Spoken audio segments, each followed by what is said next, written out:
Before the Zohar, the Levitical Kabbalah was one book that shattered Jewish mystical tradition and founded a new world. Sefer Bahir, the Book of Illumination, but its origins are as murky as its secrets are profound. This text first appeared anonymously in Provence, France in the late 12th century, and right away tried to fool us. The first line quotes Rabbi Nehunya ben Hakana, a sage from the 1st century. The literary text is called Fida de Epigraphy, cloaking a new book in ancient authority. Scholars agree that this is a medieval composite. It's a bridge, pulling together old Ashkenazi piety, Halot mysticism, and some Eastern ideas in something entirely new, the enigmatic style. The Bahir is not a narrative. It's an anthology of short mystical homilies, around 140 of them. Its style is midrashic, starting with a biblical verse and giving it a radical symbolic interpretation, but its signature feature is the parable. Entire sections explain the divine structure using allegorical stories of a king, his family, and his garden. As the scholar Gershom Sholem noted, these parables can be bizarre and paradoxical, often intentionally confusing the theme to force the reader into a deep mystical contemplation. Revolutionary ideas. Now for the revolution. The Bahir's central doctrine is the 10 Sephirot.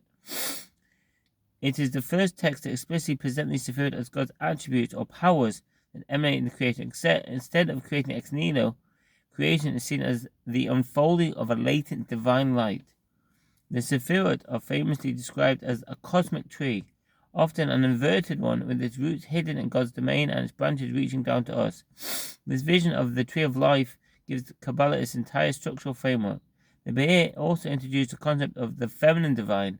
It personified God's immanent presence to Shekhinah as a distinct divine patronage, the queen or the matronita, the bride or the daughter of light. This deeply intimate relational language of the divine couple was a massive innovation that became central to all later mysticism. Beyond the Sephirot, the book devotes paragraphs to the power of the Hebrew letters. It echoes the idea that God used these letters to create the world. For example, the letter Gimel is described as a tube, representing a channel that receives energy at one end and discharges it at the other.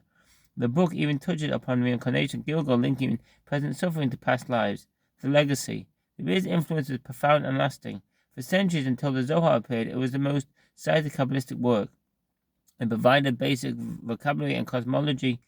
The Sephirot, the tree, the matronita that the great 13th century Zohar would elaborate on. It is a vital bridge text between the ancient Halachot mystics and the classic Kabbalah we know today. The Sefer Bahir is fragmented, mysterious 12th century text that gave us the deepest secrets of Jewish mysticism. If you're studying Kabbalah, this is your starting point. Now we're going to go into the concepts a little bit.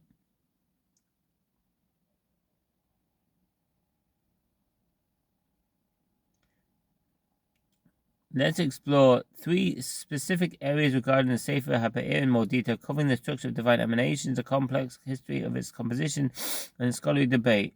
The structure of divine emanations, Sephirot. The Bahir is vital because it moves beyond merely listing 10 Sephirot, often called Ma'amot or sayings in the text, and starts to find a dynamic hierarchical relationship. The text describes the emanation process beginning with the 3 highest, or supernal Sephirot. Keter Elyon, the highest crown, identified as all Haganuz, the hidden light, and this is the first emanation from God the Ein Sof and represents the source, or the divine one before it enters consciousness. Chokhmah emanates from Keter, wisdom. Being understanding emanates from Chokhmah. From these 3 then flow the 7 lower Sephirot, completing the classic 10. The Bahir emphasizes the active and passive poles within the system. Each Sephirot both actively emanates its light to the next Sephirot below it, and passively receives light from the sphere above it, linking it into an integrated system, often depicted as a unified tree. And you can find these online. You have the Keter at the top. Keter is 1, and then followed by Bina and Chokhmah on the next level, connected to Gevur and Chesed. In the middle of the tree is Tiferet, Gevur and Chesed, and then the bottom Netzach and Hod, Yesod below it, and Malchut at the bottom. This text is far from a single cohesive work. Its fragmented nature reflects its complex editorial history, making it a true composite analogy. Provincial crucible.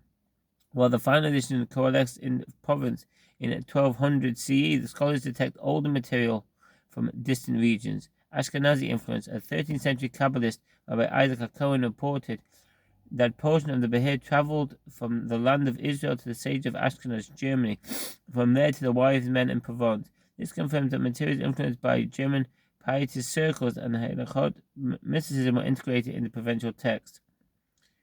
Pseudepigraphy as strategy. The attribution of Rabbi Nehunya ben Akana was not unique. This literary device of forging links to the Talmudic past was a common medieval strategy, which was later famously mirrored by the authors of the Zohar.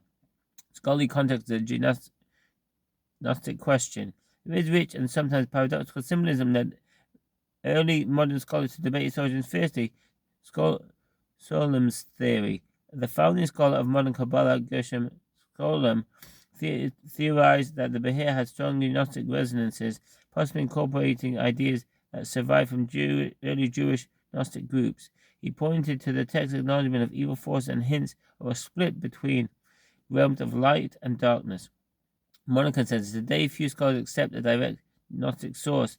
Instead, the consensus is that the concepts, such as the creation of evil being necessary for divine structure, were absorbed and reinterpreted into existing Jewish midrash law and early mystical traditions, halachot literature, adapting old ideas to form a new, distinctly Jewish theosophical system of Kabbalah.